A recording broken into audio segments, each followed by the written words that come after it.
Okay, uh, shall we get started?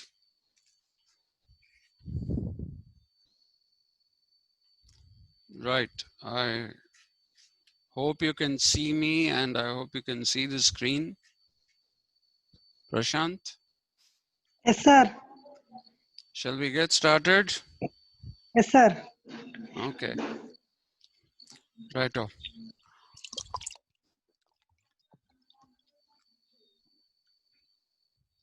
Um, if you remember, yesterday we were basically doing the second point. We were discussing that I told you that in the ancient Greek period, when we were discussing the third point, we are not going in this order as it is. When we were discussing the third point, I had said that it was the Greeks who made a connection uh, between the moral and ethical concerns, and they believed that uh, politics should have moral and ethical concerns. And this was also seen in the case of Plato, but more so in the case of Aristotle. I told you it is with Aristotle that the whole thing about politics becomes a big thing. Uh, But this linking actually led to problems later on when, in the medieval period, the Christian church became all powerful. And by becoming all powerful, the Christian church was essentially, what should I say? It was essentially subsuming every other kind of power and institution to itself. Okay, which means there was the subjugation, politics ceased to exist because no institutions called political institutions existed in the Christendom. But monarchies, which in Latin were called imperium, these were subjugated, the monarchies were subjugated by the church. And I told you yesterday that the church argued that the world was created by God, and only those who had faith in God would get to know about the world through revelation. I told you that for the Jews, the Torah and the Talmud are the revelations, and for the Christians, it's the Old Testament, the New Testament, which is the Bible essentially. And for the Muslims, it is the Quran. These are the three religions which are bound together. They are called Abrahamic religions because they have come into being through uh, the sons of Abraham. Now, because of the church becoming all powerful, it also became very corrupt. And this led to a lot of discontent, not only among some of not only among the people, uh, but also among some of the members of the church itself. So you have two Franciscan friars, as they are called, because they belong to the Franciscan order. A friar is a brother kind of thing. So Franciscan friars were there, and um, they basically, two of them stood up and called for the separation of the church and the state. That is how most books will tell you. But I will make this point in greater detail as we go into the church state controversy. What needs to be understood is that the church was called the sacerdotium by these Franciscan friars. It dealt with the eternal spiritual realm, okay, and the imperium is what was basically called, imperium was that which was basically uh, the monarchies, and these were considered to be ephemeral or short-lived, or those which don't last forever, or sometimes the word temporal is also used, temporal. Ephemeral is ephemeral,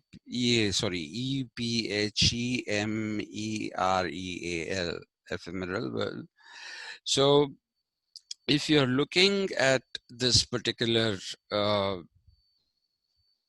time period, then you see that uh,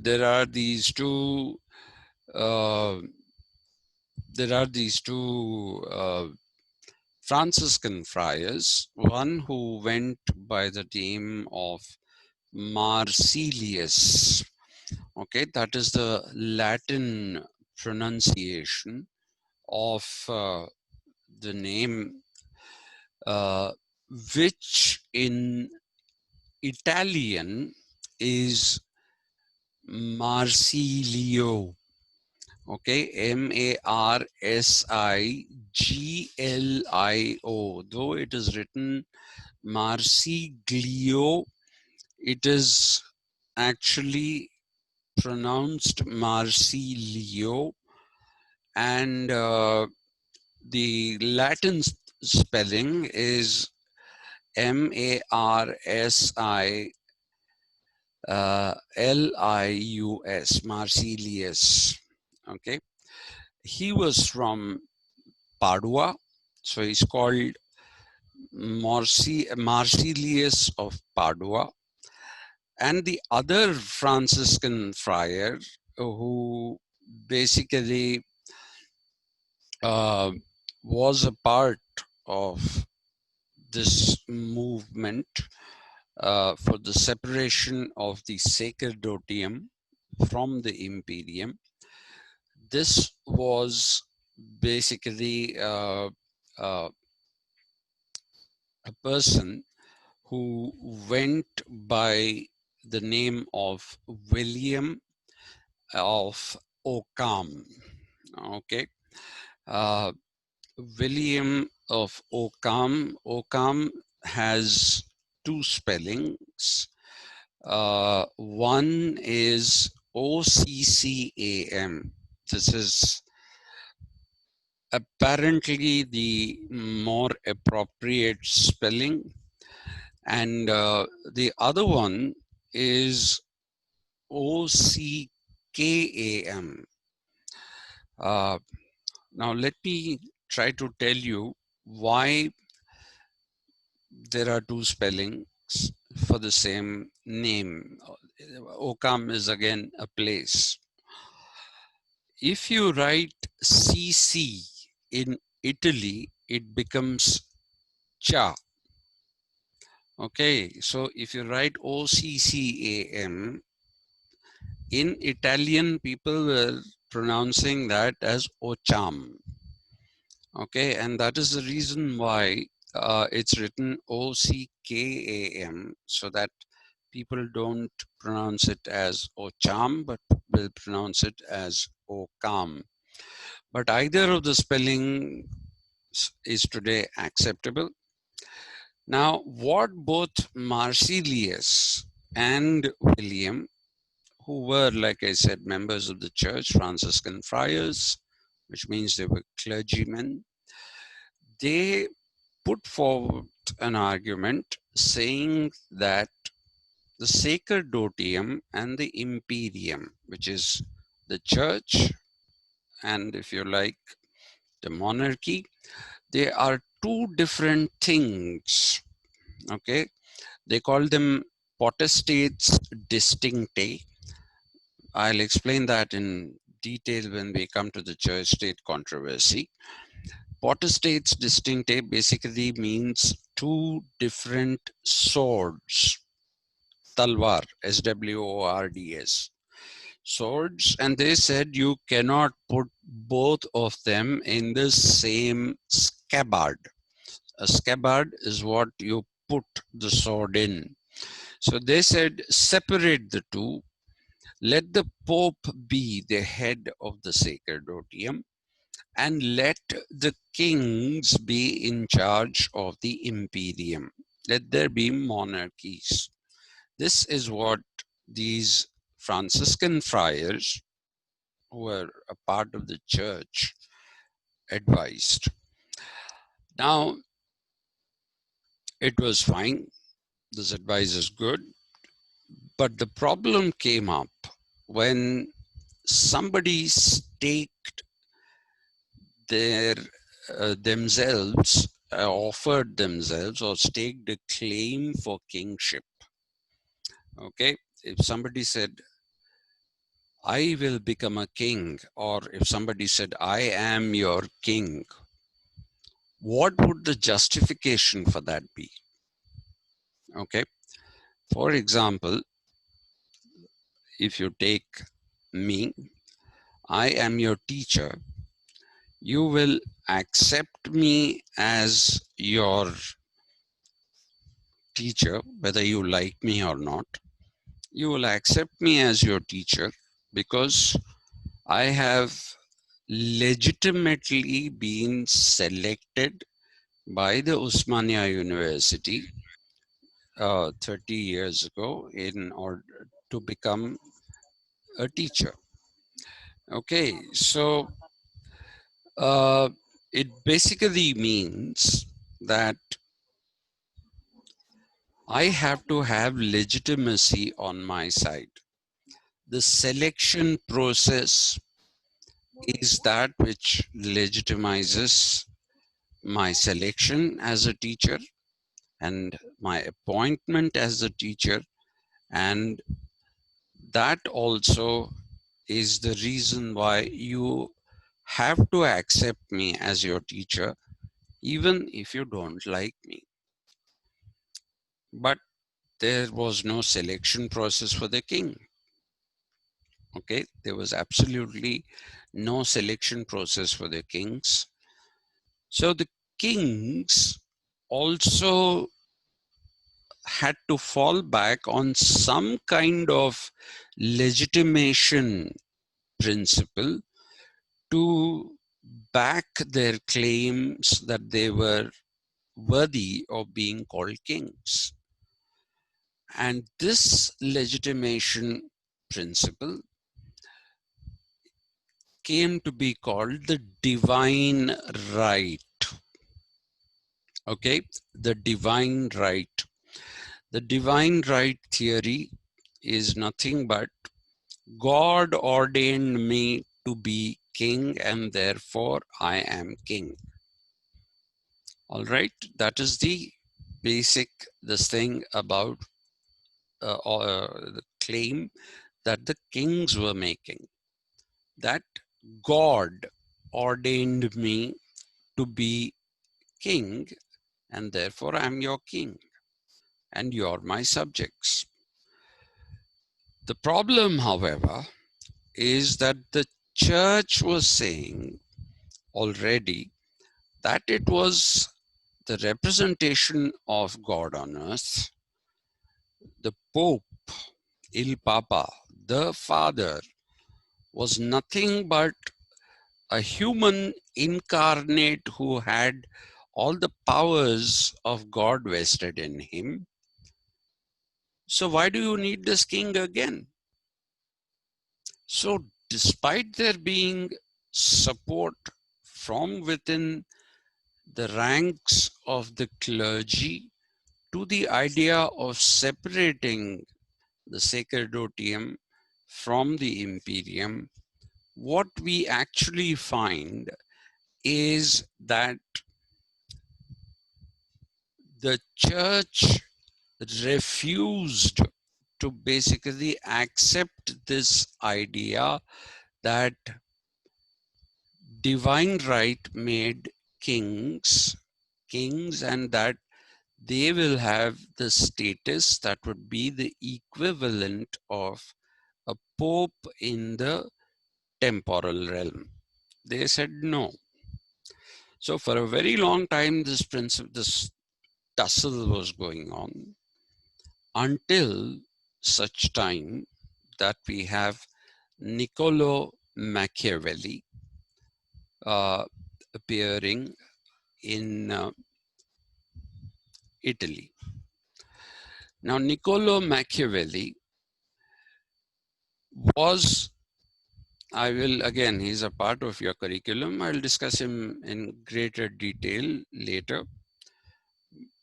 Niccolo Machiavelli was somebody who wanted to see a powerful kingdom by unifying all the city states of by unifying all the city states of Italy. Okay, the city states Milan, Venice, Florence, Naples, Rome. Okay, all these he wanted to come under one particular authority, and he wanted that authority to basically take control of matters which were temporal, ephemeral. He didn't want the church in the picture. Okay, now he saw that as long as the kings were trying to draw legitimacy for themselves from the principle of divine right, they were getting frustrated in their attempts by the church, which kept saying, if you talk about anything divine, then we are the rightful heirs of that. So Machiavelli essentially decided that the only way in which the imperium can become powerful would be if the kings asserted themselves. So in Latin, you don't really have a word for king. It was prince only. And so he wrote this particular book, Il Principe, Ilprincipe, which gets translated into English as the prince. So what was this book? I don't know if you've seen this book. It's an extremely small book, runs into less than a few hundred pages. And it is not any kind of a philosophical treatise. Far from being a philosophical treatise, it was more like a manual. Okay, you get a working manual, right? So if you're a technician who repairs TVs, then you have to study a manual understand the parts of the TV, and if something goes wrong with the TV, then you will be able to identify what went wrong with the TV and fix it. Okay, that is what a manual is. Now, this book, Il Principe, the Prince, is something which should be treated as a manual of how to rule for the prince. Like I said, the king, the word wasn't really there. And so it is the prince. Okay, now not only did he write the manual, he believed that he had to essentially enlist somebody who would, take his advice, read what he wrote in the Prince, and unify the city-states of Italy and create a large imperium and not let the church interfere in the matters that concerned everyday life. So he first identified the Sforza family, Sforza. Sforza is like you pronounce, you don't say pizza, you say pizza. Okay, like writing TZA, pizza, right? So Sforza. So Sforza family, he dedicated this book to them. But the Sforza, for reasons best known to themselves, were not really keen on taking this advice. They were not very keen on using Machiavelli as their advisors, as their advisor, I'm sorry. And so by and large, they ignored it. Then Machiavelli approached the Medici family. Medici is written Medici, but pronounced Medici. And he, in fact, made another dedication of the same book to Lorenzo de Medici, who he thought was a good leader. For Machiavelli, a good leader is the one who could basically rule over people. Okay, he said, if you talk about divine right, then you are not at any point in your life ever going to, ever in your life, never will you be able to justify the idea that you're king. For him, the justification for a king or a ruler or the prince, the monarch, any of these, if you look at this, he said it is your leadership. It is the leadership, your ability to wield power and control society that will make people accept you as their leader. That is what he said. In doing so, he completely ignored religion. If you read The Prince, there is no mention of religion. There is one mention of God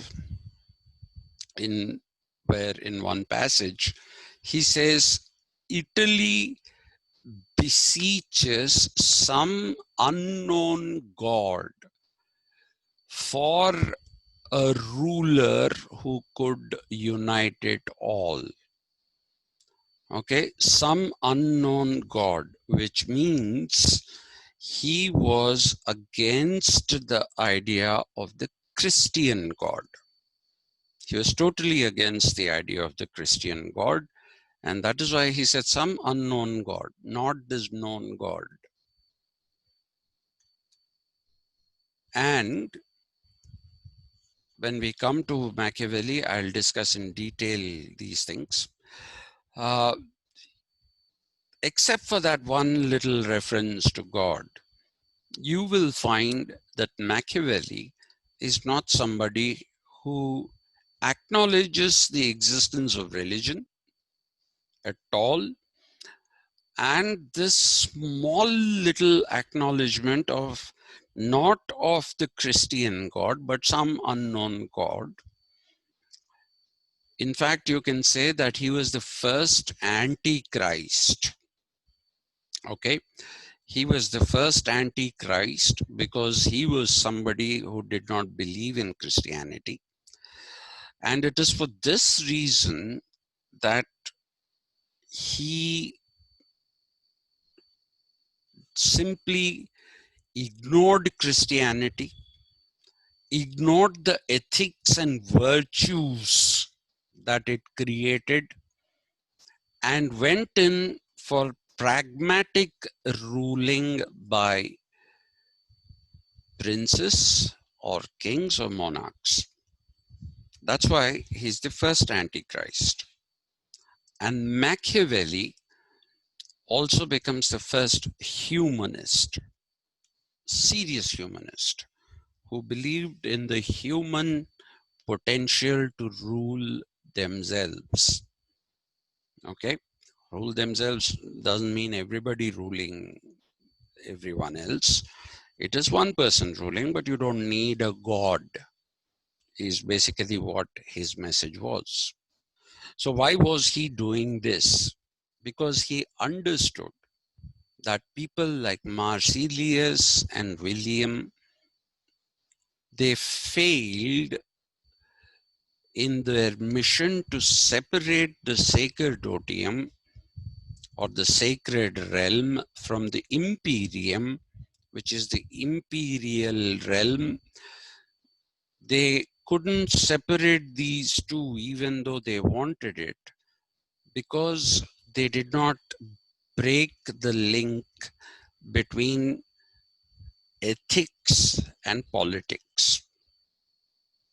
Okay, Machiavelli became the person who actually was successful, or who found the formula that if you want an independent political realm which is headed by a king, political realm not as a democracy, not as a nation state, even though he wanted the unification of Italy, it was not as a nation state, it was as a kingdom.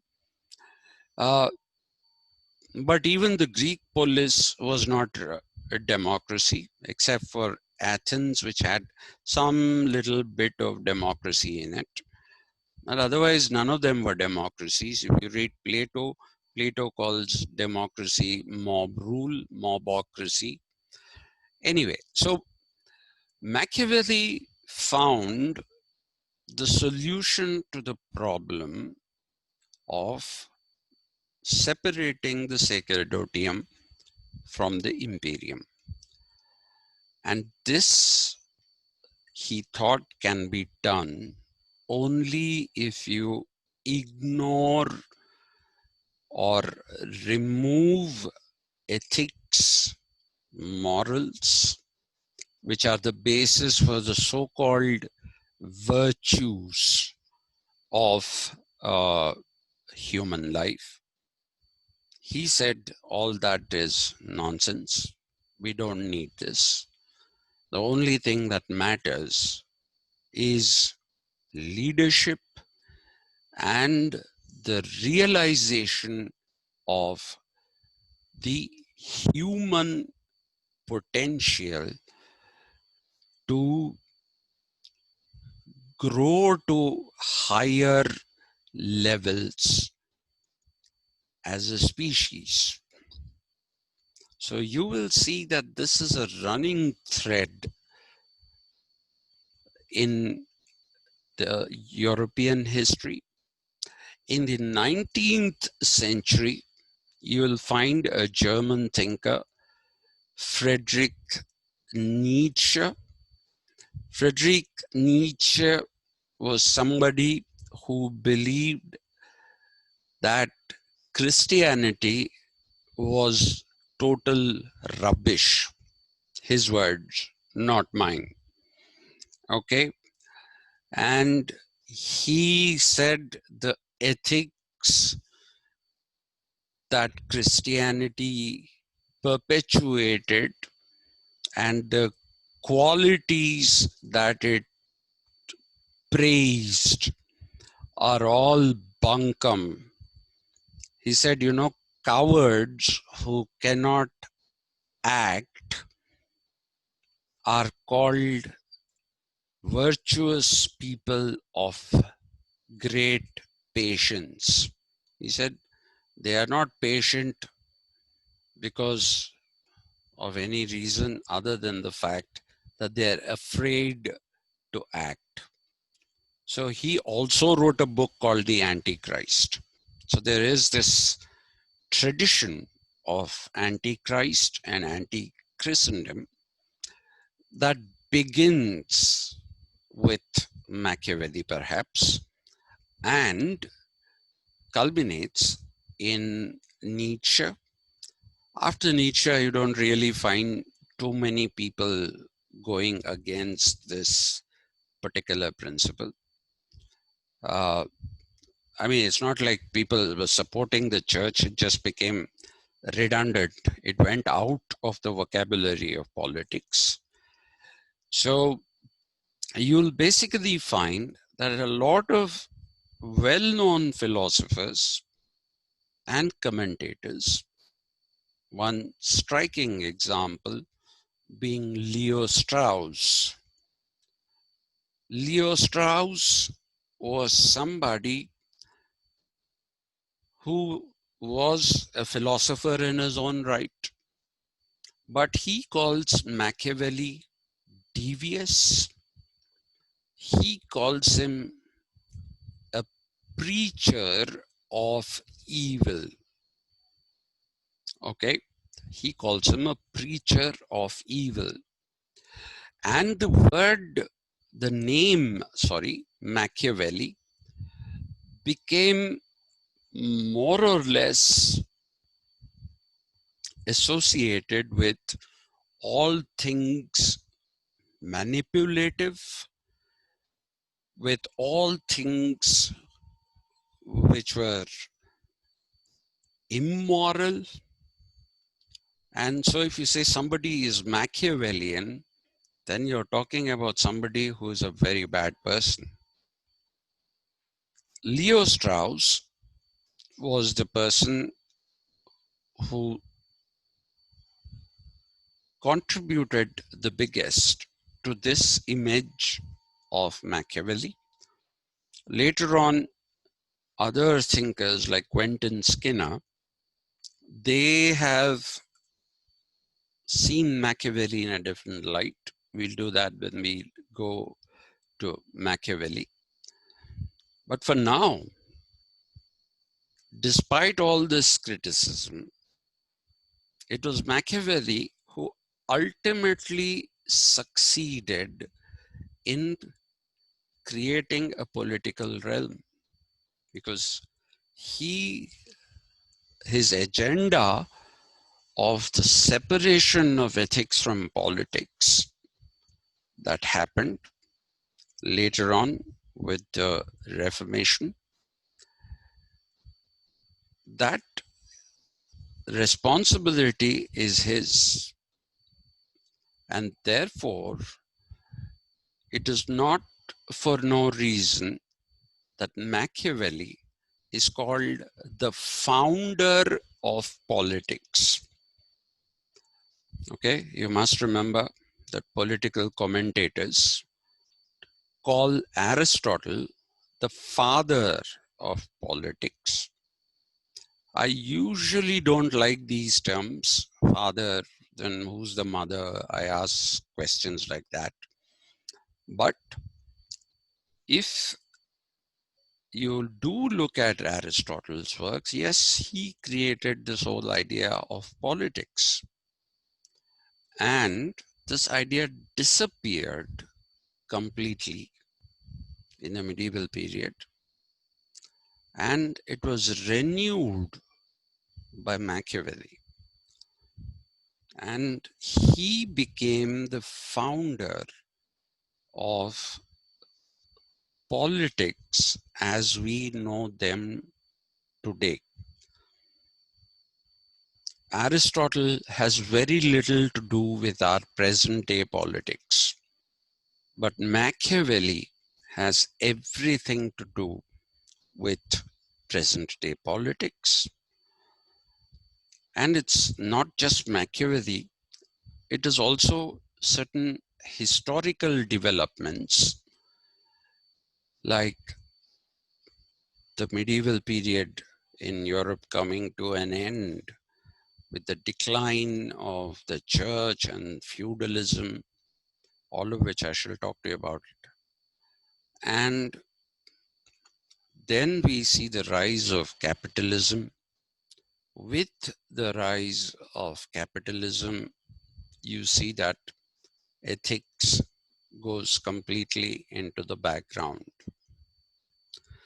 So, political philosophy at one level brought these things together with Aristotle, but ethics and politics was separated by Machiavelli until the 19th century, where you have moral philosophy of people like Kant, people like Hegel, to a certain extent, even Marx.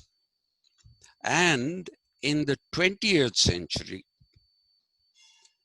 the greatest philosopher, in my opinion, the only philosopher that the 20th century produced, John Rawls, all these people once again tried to balance ethics and politics together. So tomorrow when we meet, we shall pick up political philosophy as mirroring reality. 1 and 4 are connected. Hopefully we'll be finishing both of them, not tomorrow, I think it's next week. So, okay then, thank you very much. I would like to have a class on second Saturday at say around 11 o'clock. If you have no other class, I would like you to come. Please let me know if you are willing by putting either sending me an SMS, Prashant,